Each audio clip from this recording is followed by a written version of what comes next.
बच्चों, आज हम इस वीडियो में रस समीकरण मिति गणनाएं पढ़ेंगे। रस समीकरण मिति है क्या? वे गणनाएं जो किसी रासायनिक अभिक्रिया में भाग लेने वाले क्रियाकारक और बनने वाले क्रियाफल दोनों के मात्राओं के बीच में संबंध प्रदर्शित करती हैं, उन गणनाओं को रस समीकरण मिति गणना कहते हैं। ये गणनाएं चार प्रकार से होंगी। एक तो होगी द्रव्यमान द्रव्यमान संबंधी, दूसरी होगी द्रव्यमान आयतन संबंधी, तीसरी होगी आयतन आयतन संबंधी और चौथी होगी विलयन के आयतनों तथा द्रव्यमान आदि से संबंधित गणनाएं। तो सबसे पहले हम पढ़ेंगे द्रव्यमान द्रव्यमान संबंधी गणनाएं। पहले तो आप ये जानिए कि इसको हम करते कैसे हैं। इन दो गणनाओं के लिए इन दो के लिए उसको हम इसको बाद में बताएंगे। ये जो द्रव्यमान द्रव्यमान संबंधी और द्रव्यमान आयतन संबंधी जब गणना होती है तो इसमें पहले जो आपको सवाल दिया रहेगा उसे आपको समीकरण के रूप में लिखना है और समीकरण को फिर संतुलित करना है। पहले समीकरण बनाना है, फिर समीकरण को संतुलित करना है। उसके पश्चात सवाल में क्या दिया गया है और क्या पूछा गया है, तो इनको हमें क्या करना है, चिन्हित करना है।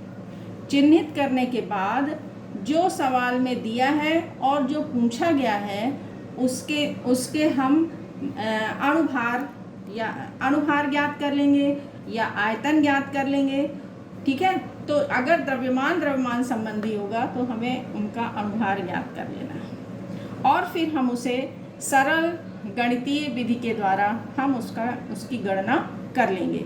जैसे उदाहरण के रूप में कैसे जानेंगे द्रव्यमान द्रव्यमान संबंधी है, इसमें जो चीज़ दिया रहेगा वो ग्राम में रहेगा या किलोग्राम, मतलब द्रव्यमान रहेगा उसका, और जो पूछा गया है वह भी क्या रहेगा, ग्राम में रहेगा, मतलब द्रव्यमान में रहेगा। उदाहरण के रूप में समझिए, जैसे 50 ग्राम कैल्शियम कार्बोनेट को गर्म करने पर कितने ग्राम CO2 मतलब कार्बन डाइऑक्साइड गैस प्राप्त होगी। अब यहाँ पे आप देख रहे हैं कि जो दिया हुआ है वो भी ग्राम में है और कितने ग्राम CO2 प्राप्त होगी, मतलब ये भी ग्राम में है। तो ये किस प्रकार की गणना हो गई, द्रव्यमान द्रव्यमान संबंधी गणनाएं हो गई। ठीक है ना। तो हमने क्या बताया, सबसे पहले आपको समीकरण बना लेना है। क्या कहता है, कैल्शियम कार्बोनेट को गर्म करने पर, तो कैल्शियम कार्बोनेट का आप सूत्र जानते हो, क्या लिख लोगे, CaCO3। इसको गर्म करने पर, गर्म कर दिया तो कितने ग्राम CO2, मतलब इसका समीकरण बना लेना है। इसको जब आप गर्म करोगे तो calcium oxide plus CO2 gas प्राप्त होगी। अब इस समीकरण को संतुलित कर लेना है। पहले समीकरण लिखना है, फिर संतुलित कर लेना है। तो देख लीजिए, समीकरण संतुलित करना आपको बताया थे। Ca इधर एक है, इधर एक है, कार्बन एक है, कार्बन एक है, यहाँ ऑक्सीजन 3 है और ये 3 है, मतलब ये समीकरण संतुलित है। अगर नहीं होता किसी में तो उस समीकरण को हम क्या करते, संतुलित करते। अब दूसरा संतुलित करने के बाद दूसरा स्टेप करना है कि जो दिया गया है और जो पूछा गया है, क्या दिया गया है, 50 ग्राम कैल्शियम कार्बोनेट, मतलब इसकी मात्रा दी हुई है, और पूछा क्या है, कितने को गर्म करने पर कितने ग्राम CO2, मतलब CO2 के लिए पूछ रहा है, इससे मतलब नहीं है अपने को। तो चिन्हित कर लेना है क्या दिया है और क्या पूछा गया है।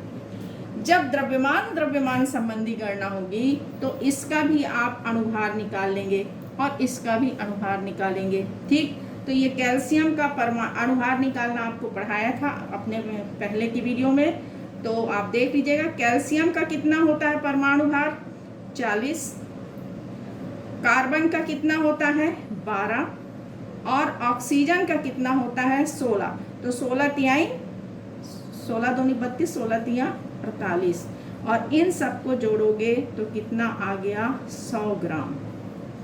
8 2 10, ये हो गया 100 ग्राम कैल्शियम कार्बोनेट।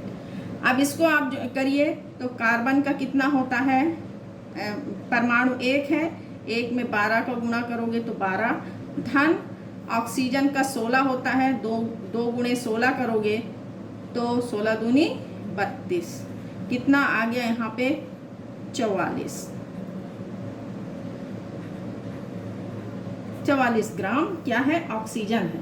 तो आप देख रहे हैं कि कैसे लिखा, अब करेंगे इसको संतुलित किया हमने। संतुलित करने के बाद जो दिया है और जो पूछा है इसको हमें क्या कर लेना है, चिन्हित करके और उनका अनुभार निकाल लेना है। अब आप सामान्य गणितीय विधि के द्वारा इसका हम क्या करेंगे, गणना कर लेंगे। क्योंकि 100 ग्राम कैल्शियम कार्बोनेट को गर्म करने पर 44 ग्राम CO2 प्राप्त होती है। इसलिए सवाल में कितना पूछा है, 50 ग्राम। तो सीधे आप 50 ग्राम कैल्शियम कार्बोनेट को गर्म करने पर प्राप्त CO2 गैस मतलब कार्बन डाइऑक्साइड बराबर, अब क्या हो जाएगा 44 गुणे 50 और बटे 100। तो क्या हो गया, ये आ गया 2 एकम 2, 2 दूनी 4, कितने ग्राम आ गया 22 ग्राम CO2 प्राप्त होगी।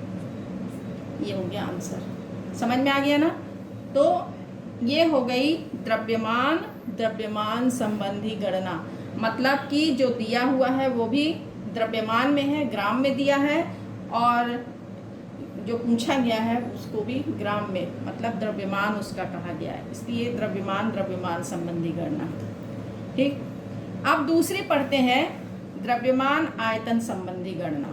ठीक इसी तरह से इसी सवाल को हमने दूसरी तरह से, इसी सवाल को इसलिए लगवाया है कि आपको समझ में आए कि हमको लगाना कैसे है। ये कैसे जानेंगे कि ये द्रव्यमान आयतन संबंधी है, जो दिया गया है वो उसका द्रव्यमान दिया होगा, और जो पूछा गया है वो क्या दिया है, लीटर में दे, कितने लीटर मतलब आयतन दिया गया है। तो ये कैसी गणना हो गई, द्रव्यमान आयतन संबंधी गणना। इसके लिए भी वही नियम है, पहले आपको क्या करना है, समीकरण लिखना है, संतुलित करना है, संतुलित करने के बाद जो दिया गया है उसे चिन्हित करना है और जो पूछा गया है उसे चिन्हित करना है। तो फिर उसके बाद जिसका द्रव्यमान दिया है उसका अनुभार निकालना है, जिसका आयतन दिया है उसका फिर आयतन लिखना है। देखिए कैसे करेंगे इसको। कैल्शियम कार्बोनेट को NTP पर, कैल्शियम कार्बोनेट का फार्मूला आपको अभी बताए CaCO3, इसको गर्म करेंगे तो क्या बनेगा CaO + CO2। ठीक, समीकरण संतुलित है, यही समीकरण आपको एक ही तरह का सवाल लगवाए हैं तो आप इसी में समझ जाएंगे कि किस तरह से हमको हल करना है। अब इसको संतुलित करेंगे, ये संतुलित है समीकरण, नहीं होता तो इसे हम संतुलित करते। अब इसके बाद जो दिया गया है, क्या चीज़ दिया है इसमें, 50 ग्राम CaCO3 ये दिया है। पूछा क्या है, कितने लीटर CO2, इसके बारे में पूछ रहा है। तो ये किस में दिया है, ग्राम में, इसलिए इसका हमको अनुभार निकालना पड़ेगा, और ये लीटर में दिया है तो इसका हमें लीटर में लिखना है। तो आप लिखेंगे इसका अनुभार निकालेंगे कैसे, 1 गुणे 40 आपको जैसे बताए थे। फिर कितने परमाणु हैं, 1 है तो इसमें 12, धन 3 गुणे 16, तो कितना आ गया 40 धन 12 और 16 दूनी 32, 16 3 48। अभी आपने निकाला 100 ग्राम। और यहाँ पर आप जानते हैं NTP पर सभी गैस का आयतन कितना होता है, 22.4 लीटर। और सिंपल इसी तरह से आप गणितीय विधि से लगाएंगे। तो कैसे लिखेंगे, क्योंकि 100 ग्राम कैल्शियम कार्बोनेट गरम करने पर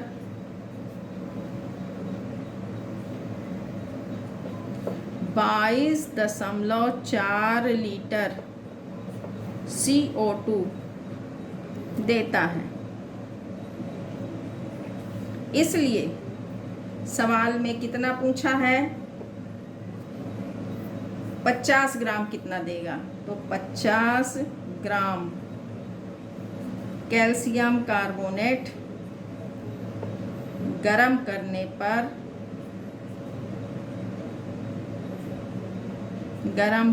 पर कितना देगा, 22.4 गुणे 50 बटे क्या कर देंगे 100। अब इसको सीधे सीधे काट दीजिए।